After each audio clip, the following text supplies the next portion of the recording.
Good morning, everyone. Welcome back to my channel. So, today is my third day in Khajuraho. As you can see, it's a beautiful morning, and I'm enjoying my morning view from my balcony. And yeah, feels good. Super duper excited for today. So let's see what all things are planned and lined up for today. थोड़ी बहुत फिर भी खाने लग गई हूँ बहुत धीरे धीरे।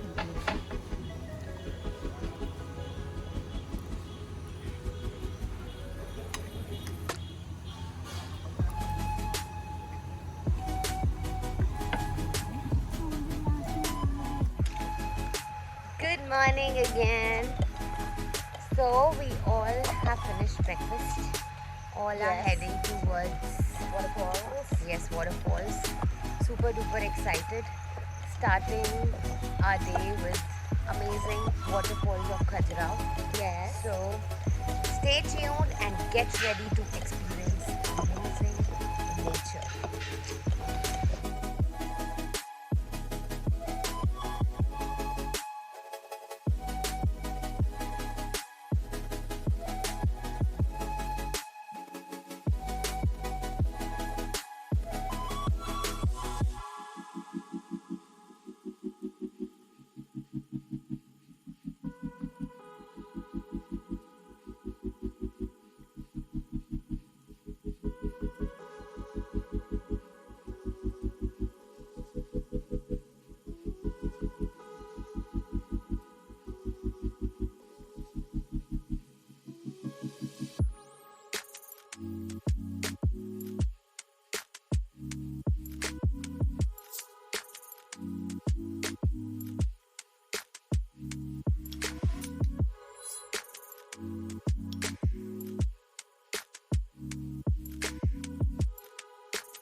जा रहा हूँ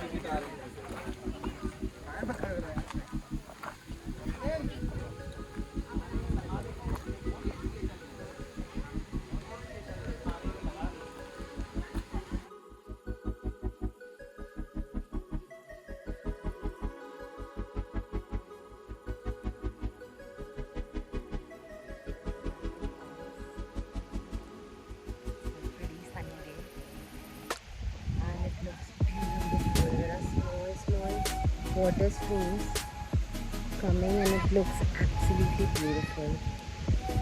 So much to see here. Let's let me share it with you. That small water stream.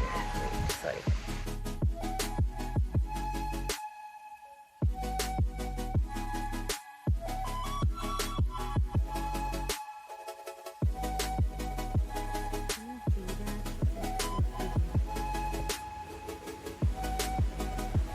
Absolutely gorgeous.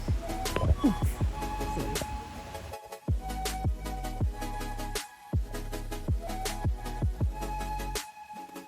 This is the waterfall from Yoroglim. So let me show it in a different view.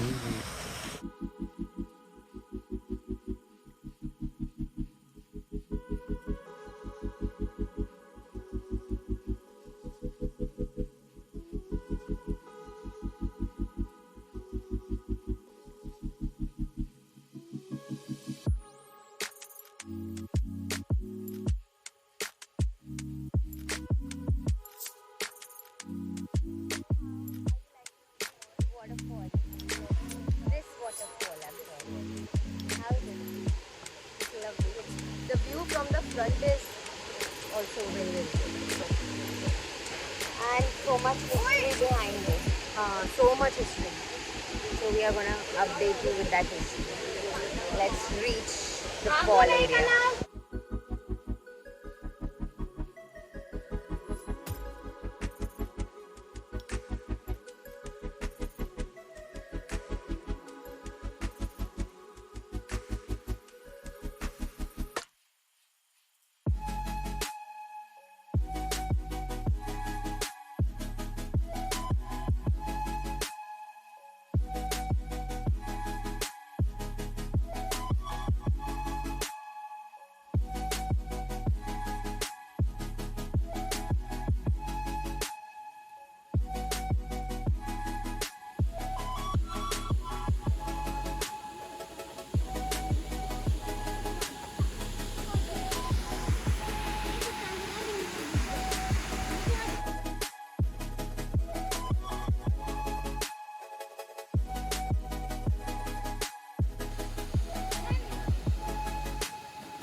And there is one more spider, yaar. Where did it go? Pura, नीचे. Spiders. Oh man, I can't hear this one. ये real spider है हाँ जंगल में real है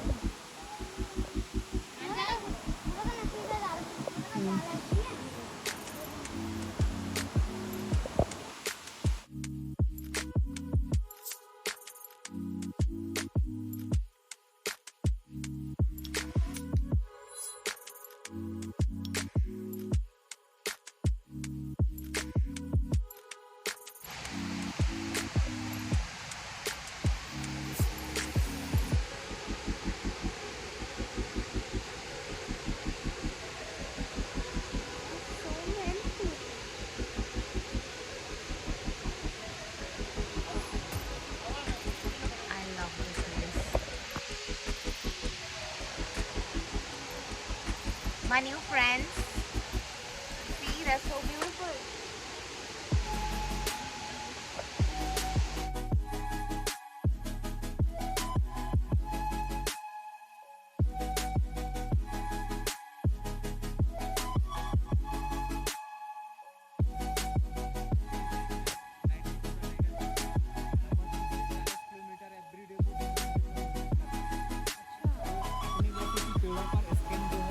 पंजे भी मारता है और स्किन से भी अपने उसको टेरिटरी को रब करता है, यूरिन से स्प्रे भी करता है। उस यूरिन के स्प्रे से जो कोई टाइगर जैसे दूसरा आता है तो उसको पता चलता है कि टाइगर कितना पावरफुल है। और पेड़ों के पंजों पर निशान मारने से कितना बड़ा उसका पंजा है वो अपना दर्शाती है उसको। और जब वो आता है उसमें तो एंट्री करता है तो उसको लड़ाई करनी पड़ती है, फाइट होती है उनकी। और दोनों में या तो जैसे टाइगर कमज़ोर है तो वो अपने आप को या तो सरेंडर कर देगा या नहीं तो उसको फाइट करते करते एक टाइगर मर जाएगा लड़ते लड़ते, लेकिन भागेगा नहीं अगर उसने लड़ाई शुरू की, चैलेंज शुरू करा है तो जी। फिर करेंगे जी। और जैसे कि जो मेल टाइगर रहता है उस मेल टाइगर का एरिया काफ़ी बड़ा रहता है, लगभग 40 से 50 स्क्वायर किलोमीटर के अंडर में रहता है। उसके अंडर में 3 से 4 फीमेल टाइगर्स रहती हैं। वो उस एरिया का डोमिनेट मेल रहता है जो पूरे एरिया को कवर करता है और केवल मीटिंग टाइम में ही फीमेल के साथ रहता है। वरना वो चिल करता है। वो आने वो अगर अपने साथ में अलग रहता है, बच्चों के साथ में नहीं रहता। वो बच्चों के साथ में इसलिए नहीं रहता क्योंकि जंगल में वाइल्ड लाइफ में क्या है, पूरी जंगल में जो है वो वर्चस्व की लड़ाई है। और जैसे मेल टाइगर मान लीजिए फीमेल जो टाइगरेस ने उससे किसी बच्चों को जन्म दिया है मेल टाइगर को, तो जो मेल टाइगर होता है वो मेल बच्चों को मार देता है क्योंकि वो बड़े होकर नहीं चाहता, क्योंकि उसके कॉम्पिटिटर बनते हैं, उसी के ऊपर राज करेंगे। वो फीमेल टाइगरेस है तो नहीं मारेगा, ये होता है। इसलिए जो फीमेल जब बच्चे देती है वो बचाने की कोशिश करती है, भगा देती है मेल को और अदर जगह पे मेल से छिप करके देती है। और कई बार मैटिंग के लिए टाइगर को कई बार पता भी नहीं चलता है। अभी पन्ना में ऐसा नहीं हुआ है कि कोई भी मीटिंग जैसे होती है तो टाइगर कई बार मीटिंग जो है फॉल्स भी कर लेता है कि उसके बच्चे भी हो गए। टाइगर कोई पावरफुल है तो उसके लिए मीटिंग फॉल्स भी हो जाती है। बांधवगढ़ में हो चुका है एक बार। बड़ा जो टाइगर इमेजिनेशन हो जाती है कि हाँ जी जी, मान लीजिए पहली मीटिंग हुई उसकी किसी टाइगर से, उसने बच्चे दे दिए हैं और उससे कोई बड़ा टाइगर आ गया पावरफुल है उससे और लड़ नहीं पाएगा, फाइट नहीं कर पाएगा, तो उसके साथ वो मीटिंग फॉल्स भी करती है उसके साथ में, उससे अपने बच्चों को बचाने के लिए। ये भी होता है जंगल में, फॉरेस्ट के अंदर। पूरी जैसे मान लीजिए टाइगर कोई शिकार करता है जंगल के अंदर, तो जंगल के अंदर आपको भी बदबू नहीं मिलेगी, वहाँ पे कोई सड़ा गला नहीं मिलता है। क्योंकि जंगल में जैसे मान लीजिए टाइगर ने एक शिकार किया है, किल किया है, और किल करने के बाद उसने जैसे लगभग किसी डियर का शिकार किया तो लगभग डियर जो है 40 से 50 केजी का रहता है, 60 केजी। तो उसमें ज़्यादा से ज़्यादा अधिकतम 25 से 30 केजी मांस निकल पाएगा। आधा कचड़ा, हड्डियाँ, उसका सब कुछ ये निकल जाएगा खराब। और कुछ 2-3 दिन खाएगा, लगभग एक दिन में उसको 12 से 15 किलो मांस चाहिए खाने के लिए। फिर वो वॉक करता है, चलता है, उस मांस को पचाता है, फिर उसको खाता है और फिर छोड़ देता है। क्या होता है ठंडियों में, जैसे कि विंटर का सीजन है तो उन दिनों तो मांस जल्दी खराब नहीं होता, एक हफ्ते भी चल सकता है, लेकिन गर्मियों में 2 दिन में ही खराब हो जाएगा, सड़ जाएगा। तो जो सड़ जाता है मांस, उसके बाद क्या करता है वो छोड़ देता है उसको। उसके बाद आता है दूसरे, जैसे जंगल के इसके वेंजर होते हैं, सफाई करता, स्वीपर बोल सकते हैं, जैसे कि हाइना हो गया, हाइना है आपके, वाइल्ड डॉग सॉरी, जैकॉल है और बल्चर हैं। बल्चर इन दोनों को खाते हैं।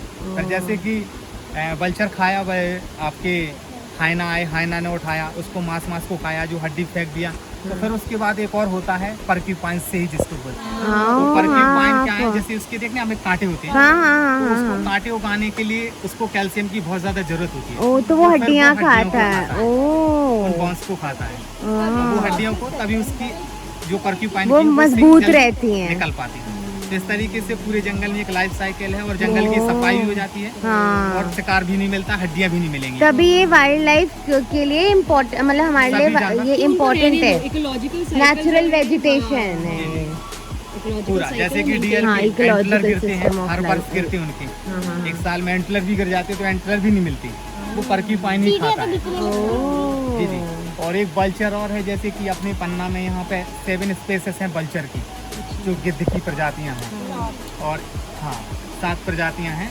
और जो कॉमनली हैं जैसे 2 माइग्रेट बर्ड्स हैं कि हिमालयन पल्चर है और एक यूरेशियन ग्रिफन है जो कि यूरेशियन से यूरोप से आता है यहाँ पे। अच्छा। उन दिनों क्या है विंटर सीजन में वहाँ पे बर्फ जम जाती है हिमालय में, और हिमालय पे बर्फ जमती है तो वो माइग्रेट करता है दूसरी जगह पे। तो वो भारत के अलग अलग कोने में चला जाता है नेस्टिंग के लिए, नेस्टिंग के लिए आता है, नेस्टिंग के लिए, केवल ओनली नेस्टिंग के लिए सर्दियों में यहाँ पे। वो ऐसे यहाँ पे घूमते हैं। और जो यूरेशियन ग्रिफन है वो जैसे जो टाइगर मान लीजिए जो बॉन्स पड़ा है उसके जो अंदर का होता है वो ब्राउन मारू को खाता है, जो अंदर का न्यूरोटॉक्सिन है। हड्डियों को ऊपर ले जाता है पूरा ऊपर तक हाइट तक, और वहाँ से फेंकता है। फिर जब वो हड्डियाँ टूट जाती है फिर उसके अंदर का जो बोन मैरो होता है उसको बोन मैरो, माय गॉड। तो उससे क्या है उसकी जो आँखों की क्षमता है, देखने की आई पावर है, कम से कम अगर 1 किलोमीटर ऊपर भी होगा तो अपने शिकार को टारगेट कर लेगा। टाइगर नहीं बल्चर, वो इसलिए उसकी देखने की क्षमता तेज होती है क्योंकि बोन मैरो को वो खाता है। Wow, interesting. आइए आपका नाम क्या है भैया? अमर सिंह राजपूत। अमर सिंह। और यहाँ के बारे में क्या है, जैसे यहाँ पे इस जगह का नाम जो पड़ा हुआ है पांडव फॉल, तो ऐसे यहाँ पे जैसे कि फॉल तो जो है वो नेचुरल है। ये फॉल जो है ये पूरा विंध्याचल पर्वत श्रृंखलाओं से होकर के गुजरता है, और रेनिंग सीजन में ये काफ़ी तेज होता है, विंटर सीजन और समर टाइम पे हल्का कम हो जाता है, लेकिन लगातार रहता 12 महीने। और यहाँ पे ऐसी धार्मिक मान्यता है, पांडवों की यहाँ पे गुफा है कि पांडव जो थे इनको जो 12 साल का वनवास रहा और 1 साल का अज्ञातवास था, तो जो लास्ट 12वां साल था उन दिनों यहाँ पे वो छिपे रहे, इस वजह से इसका नाम पड़ा हुआ पांडव फॉल। तो केव्स जो है वो अंदर की तरफ है, और ये जो हमें बाहर कमरे जैसे सारे दिखाई पड़ रहे हैं ये पूरे राजा महाराजाओं के समय के सारे हंटिंग लॉज के शिकार गाह थे। जैसे कोई भी एनिमल्स आता है समर में पानी पीने के लिए तो उन एनिमल्स का यहाँ पे रुक करके वो शिकार करते थे। हाँ, और जब वो यहाँ से शिकार के लिए चले जाते थे तो उनके जो वैद्य लोग थे जैसे डॉक्टर वगैरह, तो वैद्य थे उस समय पे, तो वो यहाँ पर रुकते थे और जंगलों से मेडिसिन इकट्ठा करते थे, क्योंकि ये जगह जैसी गर्मी पड़ती है उतना ज़्यादा ठंडा रहती है, इसी की तरफ कोल्ड। बिल्कुल, क्योंकि यहाँ भी एक झरना आता है, स्प्रिंग वाटर है आगे, आइए छोटा नहीं बहुत तेज आता है, आप उसका पानी पी भी सकते हैं, एकदम मिनरल वाटर की तरह है। ओ ये हम पानी पी सकते हैं? पहाड़ों से आ रहे हैं ना? यहाँ पे जो पानी आ रहा है ना पूरा, ये 12 महीने ये पानी बोतल में भर ले। इतनी गर्मी सर्दी से पी सकते, ये लगातार ये लगातार आता है 12 महीने, और ये पीने में पूरा एकदम मिनरल वो इस वजह से क्योंकि जैसे ऊपर कंटिन्यू बहुत सारे पेड़ हैं तो कंटिन्यू की जड़ों से भी रिश्ता है, तो एकदम मेडिकेटेड है। और जैसे क्या ये रॉक सारी है सेडिमेंट्री है, और ये जो आप वाइट वाला स्टोन देख रहे हैं ये पूरा लाइमस्टोन है, चूना पत्थर है, तो कंटिन्यू इससे भी फिल्टर होकर के गुजरता है कैल्शियम में, इस वजह से पूरा एकदम आरओ से बेस्ट वाटर है, मेडिकेटेड वाटर है जी। हाँ, और औषधि पेड़ों में देखें ये पेड़ है यहाँ पे, ये जो बड़े पेड़ लगे ना सारे, ये सारे हैं अर्जुन के पेड़ हैं, जिससे जो अर्जुनारिस्ट बनती है हार्ट पेशेंट के लिए, वो इसी की छाल से तैयार होता है। अर्जुनारिस्ट आती है पतंजलि में, जो हार्ट वाले पेशेंट है बीपी के लिए, वो इसी की छाल से बनता है अर्जुन। इसका क्या है, वैसे इसको लोकल में बोलते हैं कोड़ा, इसका क्या बॉटनिकल नेम है टर्मिनिया अर्जुना, तो शॉर्ट में इसको अर्जुन बोलते हैं। अच्छा। तो आप गूगल में इसको खोजेंगे तो अर्जुन के नाम पे तो महाभारत का अर्जुन दिखने लगेगा, नहीं आएगा। और जब पूरा नाम डालेंगे हम टर्मिनिया अर्जुना तभी ये पेड़ दिखेगा बॉटनिकल नेम से। ओके। तो ये सारे क्या वाटर साइड रहते हैं, ये हमेशा पेड़ों के किनारे रहते हैं, क्योंकि इनका प्लांटेशन कोई फॉरेस्ट में करता नहीं है, तो वाटर करता है, पानी करता है इनकी प्लांटेशन। जैसे यहाँ पे इसके फल गिर जाएंगे, तो फल गिरने के बाद यहाँ से जब वैसी बारिश होगी ना, तो यहाँ से पानी के साथ बह करके पानी के किनारे किनारे जहाँ जहाँ लग जाए रुक जाएंगे, वहीं पे सीड कर जाएंगे, क्योंकि नेचुरल जंगल में कोई सीड करता नहीं है, फॉरेस्ट अपने आप करती है, अपने आप ही। हाँ, सही बात है, राइट। फॉरेस्ट में 4 माध्यम हैं, क्योंकि फॉरेस्ट अपने आप प्लांटेशन करता है, कुछ एनिमल्स भी करते हैं, जैसे कि शाकाहारी जैसे एनिमल्स है, स्पॉटेड डियर हैं, सांभर हैं, आपके जो जंगली सुअर है, वाइल्ड बोर है, ये किसी भी चीज़ को खाते हैं तो डायरेक्ट निकल जाते हैं, और जहाँ जा कर के वो बीट कर देते हैं वहाँ पे वो हो जाते हैं, हाँ सीट हो जाते हैं, इस तरीके से होता है। फिर दूसरे सेकंड पे बर्ड्स करते हैं, जैसे बर्ड्स में आपने पीपल के पेड़ में नीम का भी, बरगद के पेड़ में पीपल हो जाता है। हाँ बर्ड्स के वो सीड से होता है। हाँ, क्योंकि वो तो birds से खाते dropping हैं। से हाँ करते हैं। हाँ हाँ, राइट तो राइट। मान लीजिए कहीं पे किसी स्टोन पे या जैसे रॉक पिजन है तो वो पत्थर में रहेगा, हाँ। नेस्ट नहीं बनाएगा अपना, हाँ। रॉक्स में रहेगा। रॉक पिजन जो है रॉक्स में रहते हैं, हाँ हाँ हाँ, पत्थरों में कहीं है। तो उसने सीड किया तो उसमें क्या है, जिसकी ड्रॉपिंग रहती तो बहुत सारा उसमें कैल्शियम रहता है। एक अच्छा तरफ वाइट रहती, एक तरफ काली रहती। तो वो जो सीड रहता है वो खराब नहीं होता फल उसमें। तो जब बारिश आएगी, पानी आएगा तो उसमें कुछ दिक्कत जाएगा।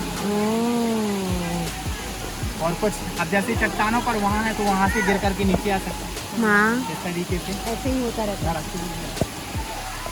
ये पांडव वाली केव्स है।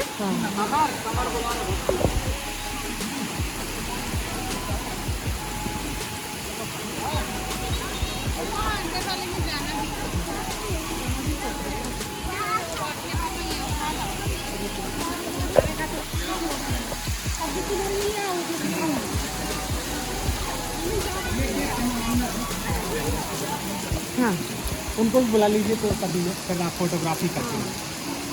नेहा, नेहा, तो वो कह रहे हैं अंदर चलो केव्स में। बेट दौड़ना नहीं, आप गुड़िया दौड़ना नहीं यहाँ पे।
ये वाला है गुफा का जो साजिश है, वो पीछे एकदम नेचुरल है। ये राजा महाराजाओं की हंटिंग का। अच्छा, ये नेचुरल है। हाँ, ये नेचुरल है, पूरा पहाड़ है। और ये अंदर भी था।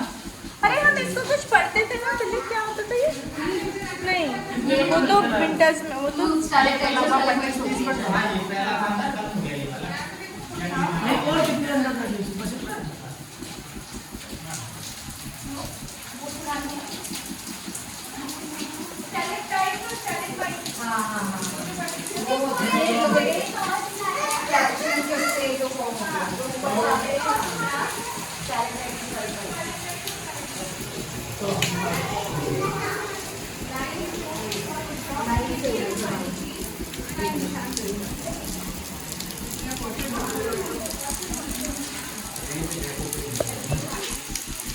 यहाँ पे दिखाइए, ये क्या है ना, टाइप वो यहाँ पे बाहर जहाँ आपको दिखाती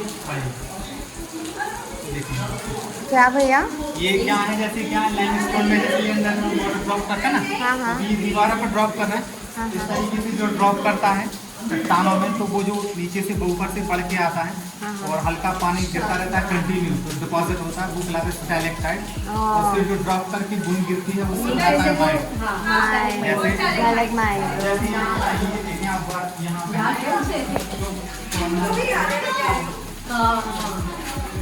ये कंटिन्यू वाटर रहता है। इस तरीके से ये जो ड्रॉप कर रहे हैं ये पूरा स्टैलेक्टाइट है, और ये जो नीचे ड्रॉप है ये स्टैलेग्माइट है। और यहाँ पे ये जो ग्रीन है ना, ये पूरा कॉपर है। ये क्या है ये? कॉपर अच्छा। और ये आपको बहुत देखिए लिटिल सा, ये देखें बहुत सारा छोटा सा लिटिल ये बैट सी बैठा है यहाँ। बैट बैट सेट 2 है यहाँ पे। हाँ छोटे छोटे बैट्स हैं यहाँ। कहाँ है? ये देखो ये जो बन रहे हैं ना, ये जो ये। फॉर्म हो रहे हैं। Oh my God. बन रहा है। आगे देख ग्रीन ग्रीन जो बन रहा है गन्नू, ऊपर और बैट्स होंगे। भाई चलो भाई ध्यान। I don't want to touch any bats. I don't want my legs to touch anything. बाहर जाइए आप। है ना मैडम? मैडम यहाँ से नहीं है। मैं बता रही हूँ हर जगह थे यार। हाँ यार पता नहीं कहाँ से आ रहे हैं।